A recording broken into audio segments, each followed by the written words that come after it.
Beat Drums by Walt Whitman. He was born in 1819 and he died in 1892. This is Walt Whitman. നമ്മുടെ ടാഗോറിനെയൊക്കെ പോലെ a grand old man, Walt Whitman. The Leaves of Grass is very, very famous. ഒരു വലിയ പുസ്തകമാണ്. He went on adding to it. Initially, it was published as a small book in 1955, and then he went on adding to it. അത് മരിക്കുന്നതിന് കുറച്ച് നാൾ മുമ്പ് വരെയും അദ്ദേഹം അത് ആഡ് ചെയ്തുകൊണ്ടിരുന്നു. അയാൾ മരിച്ചത് 1892-ലാണ്. You see, in 1892, the last edition of Leaves of Grass came. So he kept revising his poems. He kept adding new poems. അങ്ങനെ ഒരു ലൈഫ് ടൈം അച്ചീവ്മെന്റ് ആയിട്ട് നമുക്ക് കാണാം.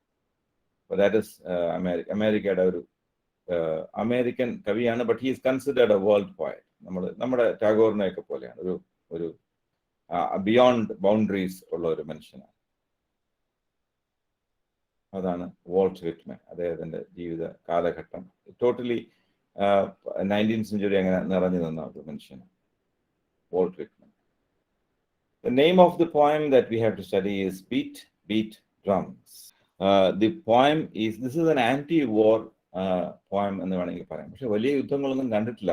വിറ്റ്മാൻ ശരിക്കുള്ള യുദ്ധങ്ങളൊക്കെ നടക്കുന്ന 20ാം നൂറ്റാണ്ടിലാണ്. അതിഭീകരമായ ലോക ചരിത്രത്തിൽ മനുഷ്യൻ ലോക സംസ്കാരത്തിൽ തന്നെ ഒരിക്കലും കണ്ടിട്ടില്ലാത്ത ക്രൂരതകളും വലിയ തോതിലുള്ള വിനാശവും വിതച്ച first and second world wars, അതിനുശേഷവും ഇപ്പോഴും ഒക്കെ നടക്കുന്ന ചില യുദ്ധങ്ങൾ ഒക്കെ അതിനേക്കാൾ ഇത്രയും ഭീകരമായിരുന്നു. But in Whitman's time, he was hurt by the American difficulties. അപ്പൊ അതിനെ കുറിച്ചുള്ള കവിത, ആ സമയത്തുള്ള ചില യുദ്ധങ്ങളെ കുറിച്ചൊക്കെയാണ് അദ്ദേഹം ഈ കവിതയിൽ പറയുന്നത്.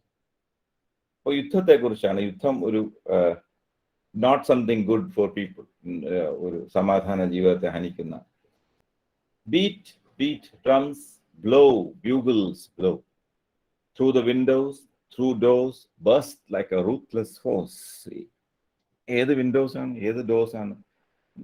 നമ്മുടെയൊക്കെ വീടിന്റെ ജനലും നമ്മുടെയൊക്കെ വാതിലുകളും. എന്താണ് watts the importance of your Windows and what is the importance of your dose?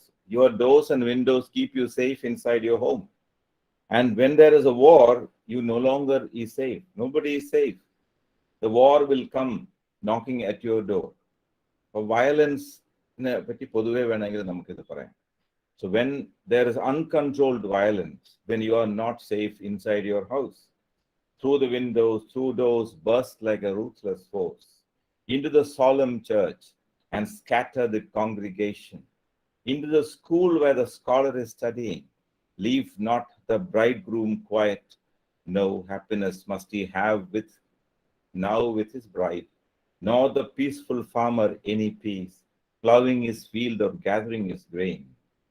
Though fierce you whir and pound your drums, so shrill you bugles blow.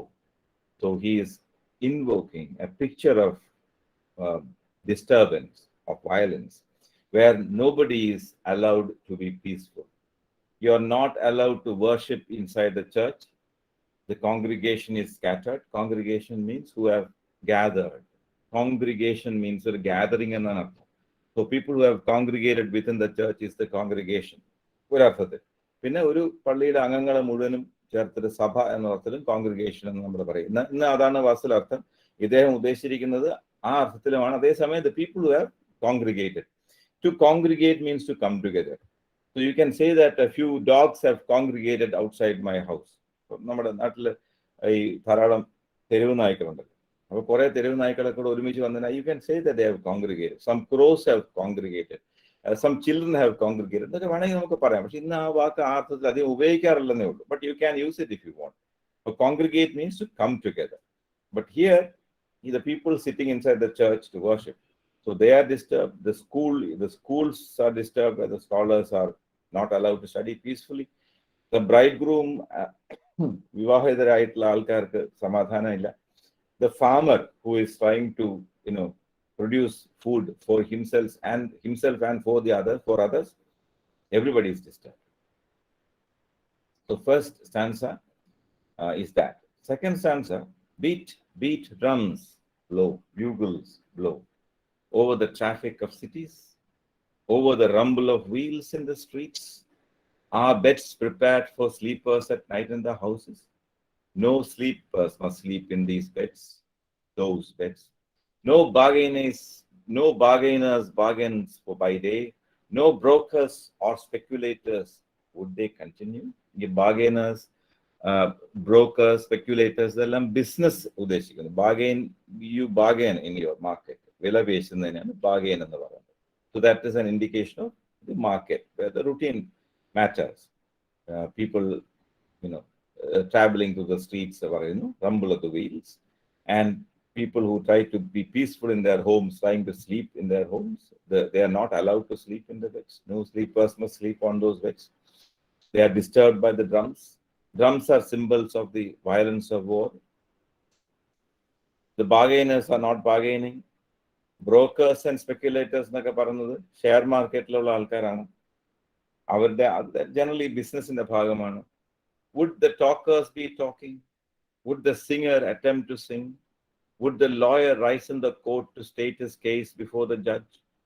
The rattle quicker, then rattle quicker, heavier drums.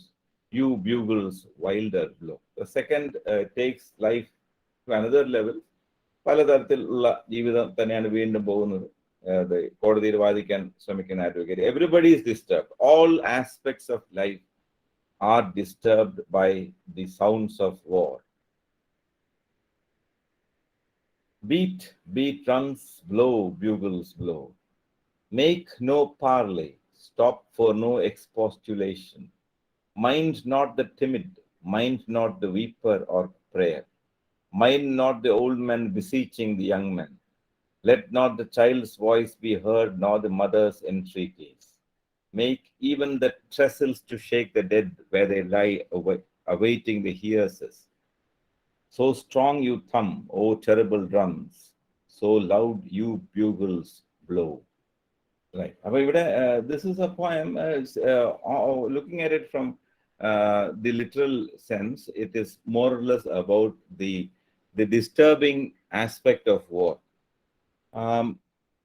യുദ്ധത്തിന്റെ ഒരു വളരെ സാധാരണ ജീവിതത്തെ തടസ്സപ്പെടുത്തുന്ന തരത്തിലുള്ള കുറച്ചധികം images ആണ് ഇതിനകത്തുള്ളത്. we have studied what an image is. Image is a picture, word picture, and you can see a series of images here. ഒരുപാട് ഇമേജസ് ഇവിടെ ഉണ്ട്. സമാധാന ജീവിതത്തെ സൂചിപ്പിക്കുന്ന ഒരുപാട് ഇമേജസ് ഉണ്ട്, or daily ലൈഫിനെ സൂചിപ്പിക്കുന്ന ഇമേജസ് ഉണ്ട്. And the author just says that they are all disturbed by the sound of the drum and the bugle, but he doesn't present any violence here. ഭീകരമായിട്ടുള്ള അല്ലെങ്കിൽ ഡിസ്റ്റർബിംഗ് ആയിട്ടുള്ള ഒരു ഇമേജസും ഇല്ല. പക്ഷെ ഇതിന്റെ പിന്നിൽ ആ ഇമേജസ് നമ്മൾ കാണണം. And another interesting thing is ഇതിനകത്തുള്ള ആർട്ട് എന്ന് പറയുന്നത്, ഒരു കല എന്ന് പറയുന്നത്, the author seems to be on the side of the drummers. ഡ്രമ്മറിന്റെ സൈഡ് നിന്നുകൊണ്ട് നിങ്ങൾ കൂടുതൽ ഉച്ചത്തിൽ ചെണ്ട കൊട്ടു, disturb the priest, disturb the scholar, disturb the lawyer, എല്ലാവരെയും ശല്യപ്പെടുത്തു എന്ന് അദ്ദേഹം ആഹ്വാനം ചെയ്യാൻ. So that is a craft. ആ ഒരു ആംഗിൾ നിന്നുകൊണ്ട്, but he is actually on the side of the people who are disturbed. Though he seems to invoke the disturbers, he is actually on the side of the disturbed.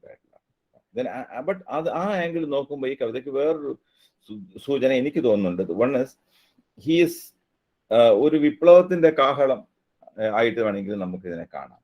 People who are exploited, people who are suppressed, people who are given no freedom by the hard-hearted rulers. ആഫ്രിക്കയിലെ അടിമകളായിട്ട് പിടിച്ചുകൊണ്ട് പോയവരോട് കാണിച്ച രീതികളോ, India പോലത്തെ രാജ്യങ്ങൾ ഇൻഡെഞ്ചേർഡ് ലേബറേഴ്സിനോട് കാണിച്ച രീതികളോ, ഇന്ത്യയിൽ ബ്രിട്ടീഷുകാരുടെക്കാളും വളരെ പരുഷമായിട്ടാണ് മറ്റ് സ്പാനിയേർഡ്സും പോർച്ചുഗീസുകാരും ഒക്കെ അവരുടെ കോളനികളിൽ പെരുമാറിയിരുന്നത്. അപ്പൊ ഇതിനകത്തെല്ലാം for many generations, for example, if we take India, for example, ഇന്ത്യയിൽ നമ്മുടെ നാട്ടിൽ തന്നെ ലോക്കൽ കോളനൈസേഴ്സ് ധാരാളമുണ്ട്. ജാതി വ്യവസ്ഥയും നമ്മുടെ ജമീന്ദാരി സിസ്റ്റം ഒക്കെ ഉണ്ടാകുന്ന സമയത്ത് ഈ ജന്മി എന്ന് പറയുന്ന ആള് അതൊരു കോളനൈസർ ആയിട്ട് വേണമെങ്കിൽ നമുക്ക് കാണാം. He owns the land and in the fringe of the land you have the കുടിയാൻ. അയാൾക്ക് വീടില്ല, അയാൾക്ക് സ്വന്തമായിട്ട് ഭൂമിയില്ല, യാതൊരു അവകാശങ്ങളുമില്ല. അങ്ങനെ ജീവിക്കുന്ന ആ കൃഷി ചെയ്യാൻ വിധിക്കപ്പെട്ട, രാപകലോളം കഠിനാധ്വാനം ചെയ്യാനും അരവയറുമായിട്ട് ഉറങ്ങാനും വിധിക്കപ്പെട്ട ആ കൂട്ടത്തിൽ. ബട്ട് അതിൽ ഒരു മനുഷ്യനും they did not know that there could be a different system. വാഴക്കുല എന്നുള്ള കവിത, അതിനകത്ത് ഒരു കവിത നിങ്ങൾക്ക് അറിയാം. ഒരു കുടിയാൻ അയാളുടെ വീട്ടിന്റെ മുറ്റത്തൊരു വാഴ നട്ട് വളർത്തി ഇങ്ങനെ പറയും. അവസാനം ഒരു കുല, വളരെ ഭംഗിയോടെ കുല വന്നു. അത് പാകമാകാറായപ്പോ ഇയാളുടെ മക്കളുടെ കൊതി ഇങ്ങനെ കൂടി വന്ന സമയത്ത് ജന്മി അതിലെ വരികയും ഇത് വെട്ടി എന്റെ വീട്ടിൽ കൊണ്ട് വെച്ചേരുന്ന് പറയുകയും ചെയ്യും. അപ്പൊ അത് അയാളുടെ സ്ഥലമാണല്ലോ, ഇവന് യാതൊരു അവകാശമില്ലല്ലോ. അതുകൊണ്ട് അയാള് ദുഃഖത്തോടുകൂടി അതിനെ വെട്ടി കൊണ്ടുപോവാണ്. അപ്പൊ അദ്ദേഹം കരയുന്ന മക്കളെ ആശ്വസിപ്പിക്കാനുള്ള പറയുന്നത്, കരയാതെ മക്കളെ, കൽപ്പിച്ചു തമ്പുരാൻ, ഒരു വാഴ വേറെ ഞാൻ ഗദ്ഗത ആണ് നടാമെന്ന് പറയാൻ പറ്റുന്നത്, ഇത് ഞാൻ കൊണ്ടുപോയിക്കോട്ടെ എന്ന് മക്കളോട് പറയാൻ. അവിടെ ഒരിടത്തും he doesn't get angry. You see that this man is not cursing the ജന്മി അയാൾ ചീത്ത പറയുന്നില്ല. ഇയാളുടെ ഒരു നീതി നിഷേധമായിട്ട് അയാൾക്ക് തോന്നുന്നേയില്ല. Because for generations he is used to that kind of a life. അങ്ങനെ നിശബ്ദമായി നുകം പേറി നടന്നിരുന്ന വലിയ ജനങ്ങളോടുള്ള ഒരു ആഹ്വാനമായിട്ട് വേണമെങ്കിൽ ഈ കവിത കാണാം. പക്ഷെ ആ സോഷ്യോ പൊളിറ്റിക്കൽ സീനിൽ എത്രത്തോളം റെലവെന്റ് ആണെന്ന് അറിയില്ലെങ്കിലും you can see that. You have വിപ്ലവത്തിന്റെ ഒരു കാഹളം, വലിയ തോതിലുള്ള കാഹളങ്ങളുടെയും ചെണ്ടയുടെയും ഒക്കെ മുഴക്കം ആവശ്യമായിരുന്നു ഒരു കാലത്ത്. കാരണം എല്ലാവരും ഒന്നുകിൽ കേൾക്കാത്ത പോലെ ഇരിക്കുകയോ അല്ലെങ്കിൽ ഉറങ്ങിക്കിടക്കുകയോ ഉറക്കം നടിക്കുകയോ ഒക്കെയാണ്. ആ സമൂഹത്തിനെ ഉണർത്താനുള്ള ഒരു ശ്രമം ആണ് പലപ്പോഴും പല സംസ്കാരങ്ങളിലും ഉണ്ടായിട്ടുള്ളത്. അത് ലേറ്റർ ഓൺ അത് വിജയിക്കുകയും പല സമൂഹങ്ങളും സ്വതന്ത്രമാവുകയും ഒക്കെ ചെയ്യുന്നത് നമ്മൾ കണ്ടിട്ടുണ്ട്. So this poem, Whitman's bugle beat drums beat, can be seen from two angles. It is a poem about war, where the author says war is something very disturbing. It will kind of ruin your life. It will disturb your life in all its aspects. അങ്ങനെ നമുക്ക് കാണാം. You could also see this as an invocation ആഹ്വാനം എന്നൊക്കെയാണ് അർത്ഥം. He is invoking the sleeping people to be waken up. ഉറങ്ങിക്കിടക്കുന്ന ആൾക്കാരെ ഉണർത്താനുള്ള ഒരു ശ്രമം കൂടിയാണ്. അപ്പൊ നമ്മള് ഈ പല കാര്യങ്ങൾക്കും അങ്ങനെയുള്ള ഉണർത്തലിന്റെ ശ്രമം നമ്മുടെ ചുറ്റും നടക്കുന്നത് നമുക്ക് കാണാം. പല അനീതികൾക്ക് എതിരെയും നമ്മുടെ ശ്രദ്ധ ആകർഷിക്കാനുള്ള പല സൂത്രങ്ങളും തെരുവ് നാടകം കളിക്കുന്ന ആൾക്കാരെ പലപ്പോഴും വലിയ ശബ്ദമൊക്കെ ഉണ്ടാക്കി നമ്മുടെ ശ്രദ്ധ ആകർഷിക്കാൻ ശ്രമിക്കുന്നതൊക്കെ നമുക്ക് കാണാൻ പറ്റും. So here the poet is taking the role of a person who is trying to requesting people to wake up and see the world around. ആ രീതിയിൽ നമുക്ക് ഈ കവിത കാണാം. അപ്പം കവിത അല്ല ഏത് കൃതിയാണെങ്കിലും once it is written it becomes free of the writer. അദ്ദേഹത്തിൽ നിന്നും കാലികവും അല്ലെങ്കിൽ സമയബന്ധിതമായിട്ടുള്ള എല്ലാ പരിമിതികളിൽ നിന്നും that poem is independent. So we can today use this poem for any kinds of interpretation. വിറ്റ്മൻ എന്താണ് ഉദ്ദേശിച്ചത് എന്നുള്ളതിന് വലിയ ഒരു ഇമ്പോർട്ടൻസ് ഇല്ല. when you interpret poetry, that's one advantage when you write for the exam also. എക്സാമിന് എഴുതുമ്പോഴും എക്സാമിനോട് തയ്യാറെടുക്കുമ്പോഴും do not worry what exactly is the meaning of these lines. ആ meaning fixed അല്ല. അന്ന് അദ്ദേഹം എഴുതി, അത് ആ എഴുത്തുകാരിൽ നിന്നും ആ വരികൾ സ്വതന്ത്രമായി, ഇന്നത് നമ്മുടേതാണ്. You can give your own interpretation. Only thing is എന്തെങ്കിലും മണ്ടത്തരമായി പോരുന്നേ ഉള്ളൂ. നമ്മൾ എന്ത് പറഞ്ഞാലും അതിനെ സബ്സ്റ്റാൻഷിയേറ്റ് ചെയ്യണം, ക്ലിയർ ആയിട്ട് ഇന്നത് കൊണ്ടാണ് ഞാൻ അതിനെ ഇങ്ങനെ വ്യാഖ്യാനിക്കുന്നതെന്ന് നമ്മൾ പറയണം. അങ്ങനെ പറയാൻ കഴിഞ്ഞാൽ യു ക്യാൻ റിലേറ്റ് എനിത്തിങ്. ഏത് കവിതയും മറ്റൊരു കവിതയായിട്ടൊക്കെ ബന്ധിപ്പിക്കാനും ഒക്കെ കഴിയും. അത് പരീക്ഷയ്ക്ക് അതുകൊണ്ട് തയ്യാറെടുക്കുമ്പോൾ ഒരിക്കലും don't worry much about what exactly does it mean. അപ്പോൾ സയൻസ് ആണെങ്കിൽ കൃത്യമായി എന്താണ് ഉദ്ദേശിക്കുന്നത് നമ്മൾ അറിയണം. നമ്മൾ തിയറി പഠിക്കുമ്പോൾ പോസ്റ്റ് കൊളോണിയൽ തിയറി ആണെങ്കിൽ പഠിക്കാം, അത് കൃത്യമായിട്ട് തന്നെ അറിയണം. പക്ഷെ ഒരു creative work, A poem, A drama or A novel, അതിനകത്ത് ഇതാണ് അദ്ദേഹം ഉദ്ദേശിക്കുന്നതെന്ന് നമ്മൾ പറയേണ്ട ബാധ്യത നമുക്കില്ല. ഇതാകാം, വേറൊന്നും വേണമെങ്കിൽ ആകാം. So you have A wide range of possibility. Interpretations ആണ് ഉള്ളത്. വ്യക്തമായിട്ടുള്ള സത്യങ്ങൾ തേടിപ്പോകേണ്ട കാര്യം ഇല്ല. ഇതിന്റെ അവസാനത്തെ വരി ഇല്ല, even the trestles to shake the dead where they lie awaiting the hearses. Trestles is a kind of support. മരിച്ച ആൾക്കാരെ വരെ ഉണർത്താൻ പര്യാപ്തമായിട്ടുള്ള ശബ്ദം ഉണ്ടാക്കാനാണ് അദ്ദേഹം പറയുന്നത്. he is kind of demanding that the sounds of war should be so loud that even the dead people should come up. Walt Whitman made a revolutionary change, not only in the content, but also in the way he wrote the poem and all those things. The images he used, all those. He is largely writing about the American Civil War. America, ആദ്യം മോചന സമരം നടന്നു, War of Independence. That was against the British. That happened in the late 18th century. In the 19th century, they had the Civil War. American Civil War was fought between Americans. അമേരിക്കയുടെ തന്നെ southern സ്റ്റേറ്റ്സും northern സ്റ്റേറ്റ്സും തമ്മിലുണ്ടായ ഒരു യുദ്ധമാണ്, ആഭ്യന്തര യുദ്ധമാണ്. At that time Abraham Lincoln was the president. അദ്ദേഹത്തിന്റെ ഗാറ്റിസ്ബർഗ് address ഒക്കെ വളരെ ഫേമസ് ആണ്. ബട്ട് അദ്ദേഹത്തിന്റെ കവിത ആ കാലത്ത് രചിച്ചതാണെങ്കിൽ it is free of the limitations of time and space. And today we look at it and read this poem and find meaning that is very relevant to our own time.